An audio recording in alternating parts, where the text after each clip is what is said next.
Mr. Speaker, I come to the floor today to begin a series of half-hour conversations containing information that I believe many members of our House simply do not have, especially considering how often the Constitution and the framers are cited.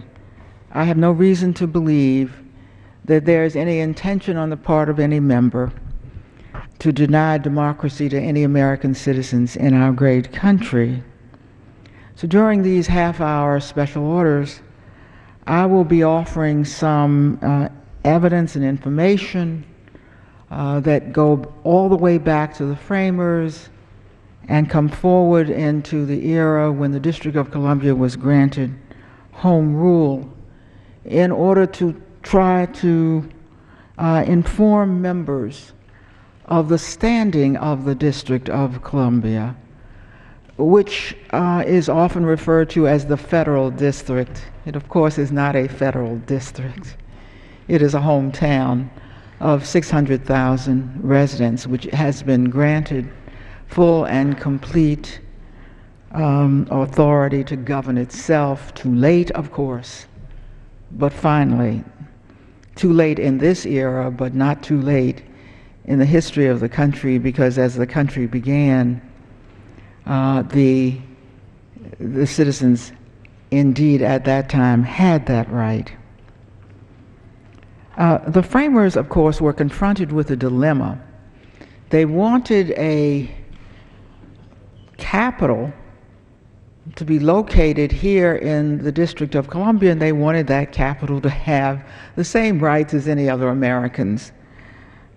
They had an experience in Philadelphia where there was some concern when veterans had marched on that capital about who would defend the capital, and they tried to sort out this dilemma and thought they had by creating the District of Columbia with the same rights as every other American citizen,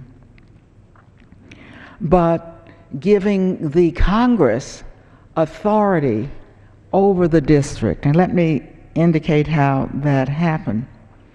No one who has any knowledge of the history of our country can believe that the framers fought against representation, against taxation without representation for everybody except the people who happen to live in the nation's capital. That would be a sacrilege to say that of the great framers of the Constitution, particularly since people from this very area now known as the District of Columbia went to war on the slogan of no taxation without representation, and fought and died under that slogan. They didn't go and die under that slogan so that everybody but themselves could be freed from England and have full democracy. It's also clear from looking at the Constitution, where there were 2 Maryland and 2 Democratic signers who made clear that in the land they gave to the District of Columbia, they weren't giving away their citizens' rights. And so their citizens in Maryland and Virginia during the 10-year transition period, in fact, voted for members of this body and had the right to vote in Maryland and Virginia.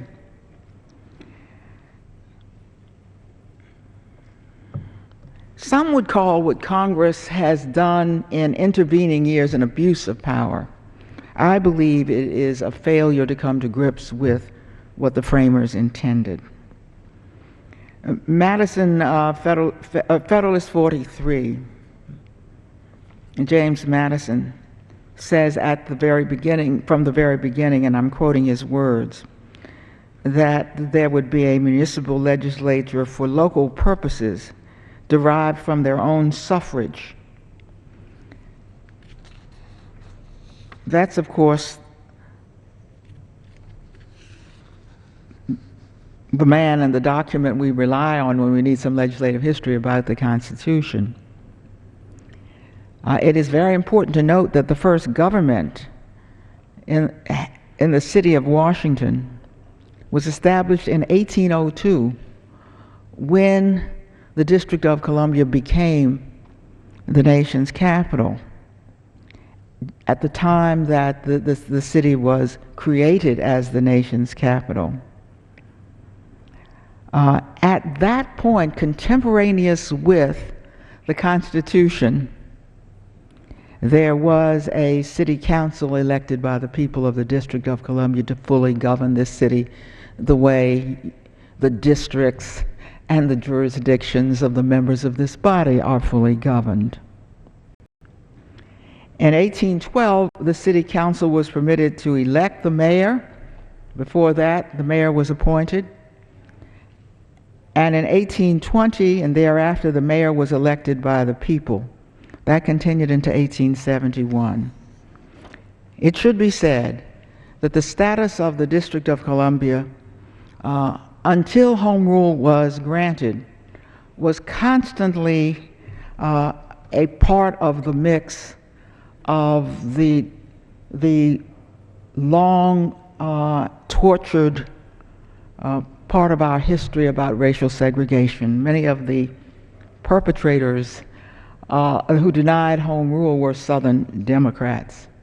It was only when a Southern Democrat, after the Voting Rights Act was passed, was defeated, that the district was granted Home Rule in 1973. So this has not been a matter of parties. If anything, the Republican Party had much cleaner hands until recently, when, for its own purposes, it adopted the posture of deciding that there would be Home Rule when it decided, and when it wanted that there would be no Home Rule, would violate every standard, every principle of the framers and founders, and simply step in and try to abolish democratic policy and laws enacted by local government to which they were not accountable.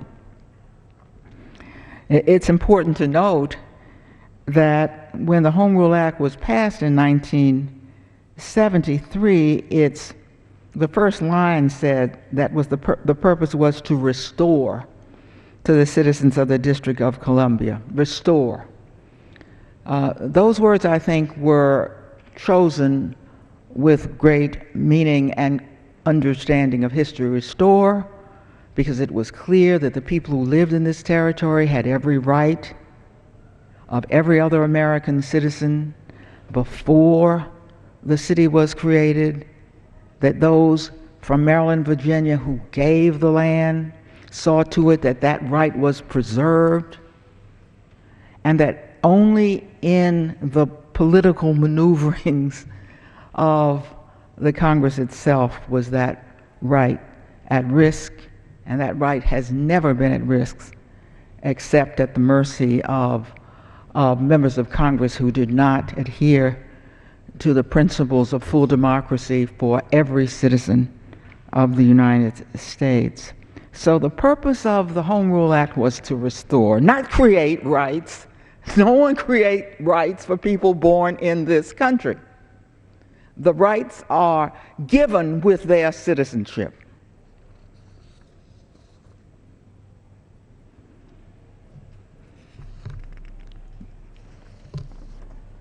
Now, the District of Columbia, if one looks at the Home Rule Act and at the trends of all of the legislation preceding the Home Rule Act, was never given partial home rule. Never given home rule except when members of Congress from other jurisdictions decide they want to make changes. That is found nowhere in the Home Rule Act, and that flies in the face of every principle of those who created the United States of America and those who died under the slogan of no taxation without representation. And so we created a very diverse democracy, and we have held it together through a principle of local deference and local control.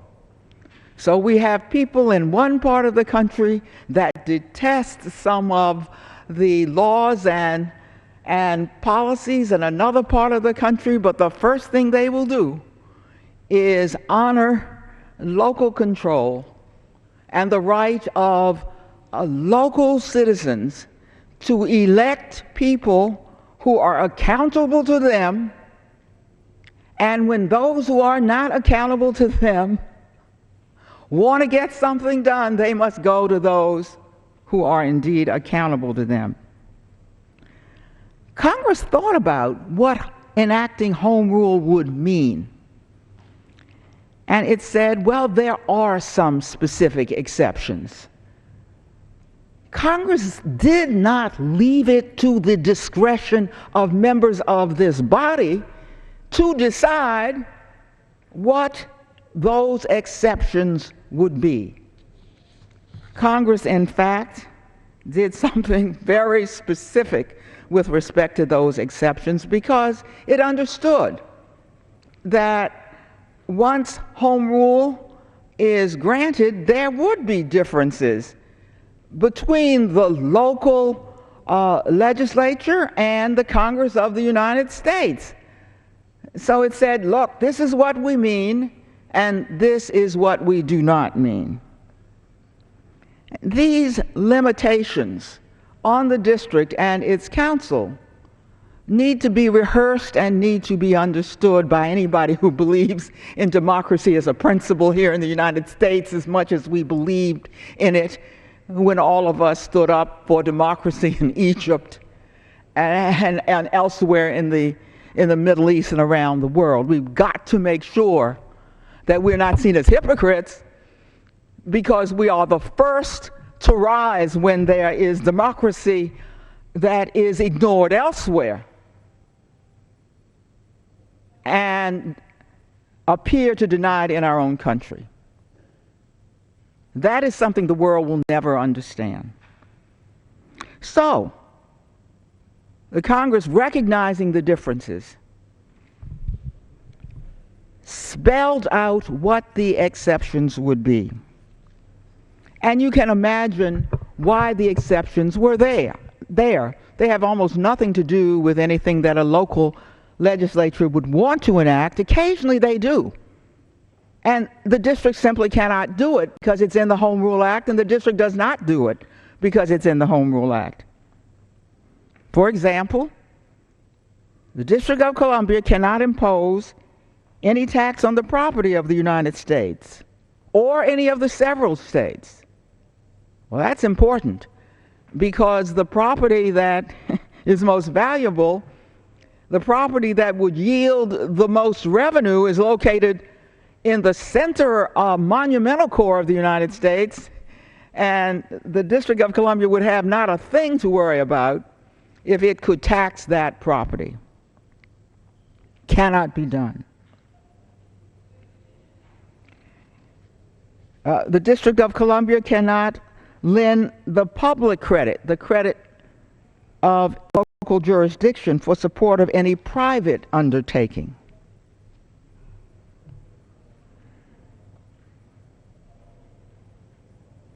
The district cannot impose any tax, partial or whole, on the personal income of individuals not resident of the state, of the District of Columbia, rather.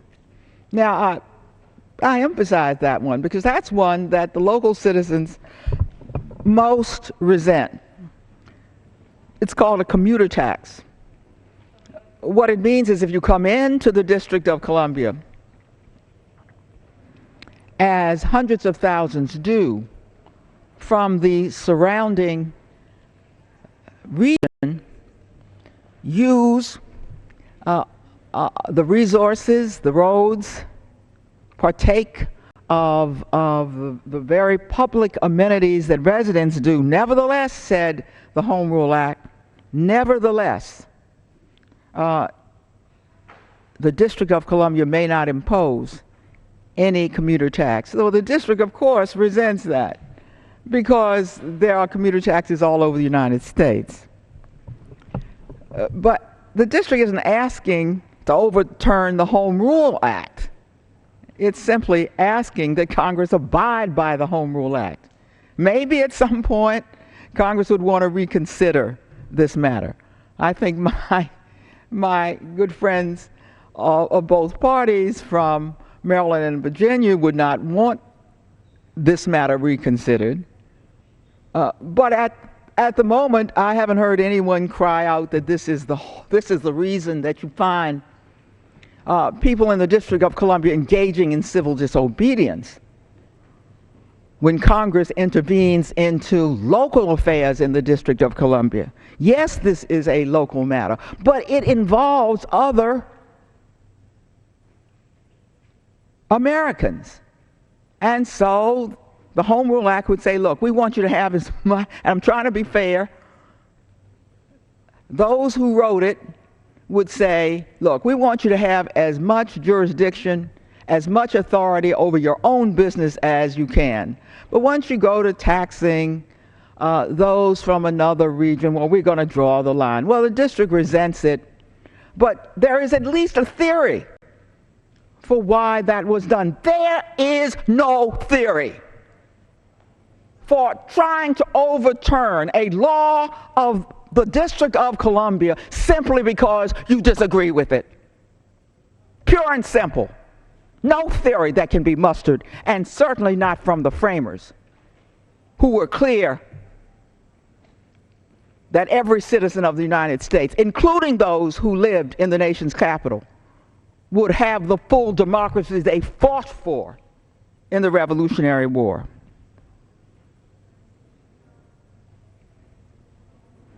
The District of Columbia has a Height Act. Though many in the city would like to build high, the Home Rule Act recognizes that the monumental core has its own federal meaning, because that's where the monument and the Capitol and the rest, and they did not want those buildings which are central to our identity as a nation overpowered by the kind of tall buildings, even skyscrapers, we see in other big cities.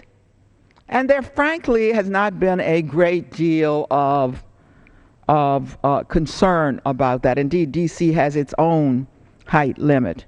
The height limit helps the city when it comes to tourism. We too want everyone to see the monumental core, though you will find a healthy number of citizens here who would like to build as they build in other cities. We are not trying to overturn the Home Rule Act. We're trying to get observance of the Home Rule Act. And when you pass a law that, for example, says no funds may be used on something because it offends my personal predilection, you then are violating the most basic principle of any democracy. And that is why I have come to the floor and will be coming to the floor throughout the year. The District of Columbia may not enact any regulation or law having to do with any federal court, any court of the United States. That's true of any jurisdiction. And there are a number of others. The district cannot enact any law having to do with the National Zoo. Well, that's a federal zoo.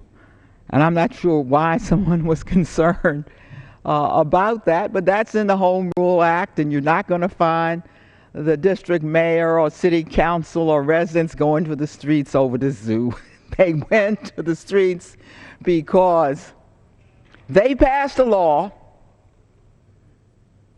That law had members of this House who sought to overturn it, and with respect to at least one of them have succeeded.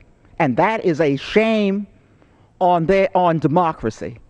Because if you were to ask the citizens of the United States or of any place in the world whether or not any member of this body should be able to overturn a law passed by the local council of the District of Columbia in a democratic fashion, you would find almost nobody in this country who would say yes, and you would find almost nobody in the world that would say anything but, "You cannot be serious."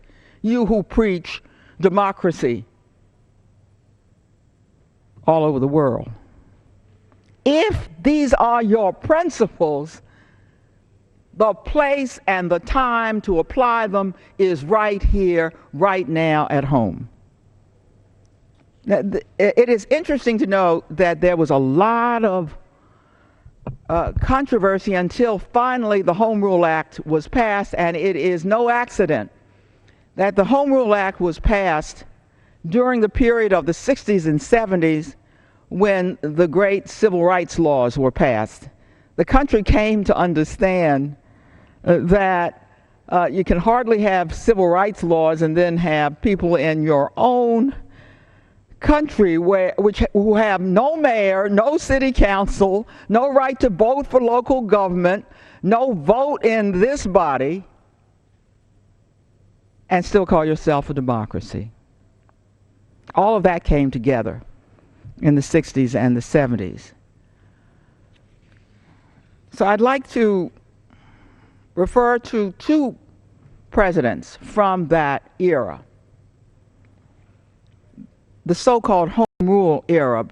You will find that every president of the era, in the era, post-war era, agreed with the notion that the District of Columbia should have unlimited right to self-government except for the expressed and specific exceptions in the Home Rule Act. It is Richard Nixon who signed the Home Rule Act. Lyndon Johnson, President Johnson, in his message on Home Rule, made these comments: "Our federal, state, and local government rest on the principle of democratic representation. The people elect those who govern them. We cherish the creed declared by our forefathers: no taxation without representation. We know full well that men and women give the most of themselves when they are permitted to attack problems which directly affect them. Yet the citizens of the District of Columbia, at the very seat of government created by our Constitution, have no vote in the government of their city. They are taxed without representation. They are asked to assume the responsibilities of citizenship while denied one of its basic rights. No major capital in the free world is in a comparable condition of disenfranchisement." Laid it straight out. How could this have happened? Well, the Congress got a conscience from time to time, and there were periods when the district had its full home rule. This is one of those periods. The Congress does not intervene into the life of this city except when individual matters disagree with a provision here or there of the city. Let me read from Richard Nixon, who signed the Home Rule Act. "The district's citizens should not be expected to pay taxes for a government which they have no part in choosing, or to bear the full burdens of citizenship without the full rights of citizenship." I share the chagrin that most Americans feel at the fact that Congress continues to deny self-government to the nation's capital. I would remind the Congress that the founding fathers did nothing of the sort.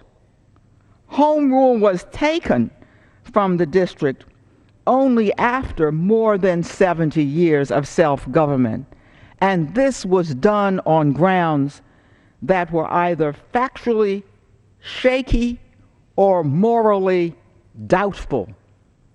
It is morally doubtful for any member of this body to assume he or she has the right to tell any citizen of the District of Columbia how to govern himself, unless you are a member of the body that governs the District of Columbia. If that is a principle which applies to your district, it must apply to mine. So we greatly resent the fact that we are allowed to govern ourselves, except when some member decides that some matter would be controversial in his district. So therefore, he wants to deny this district the right to carry out that matter after that matter has become a matter of local law. Every framer would turn over in his grave to recognize that we could come to the 21st century in such a condition.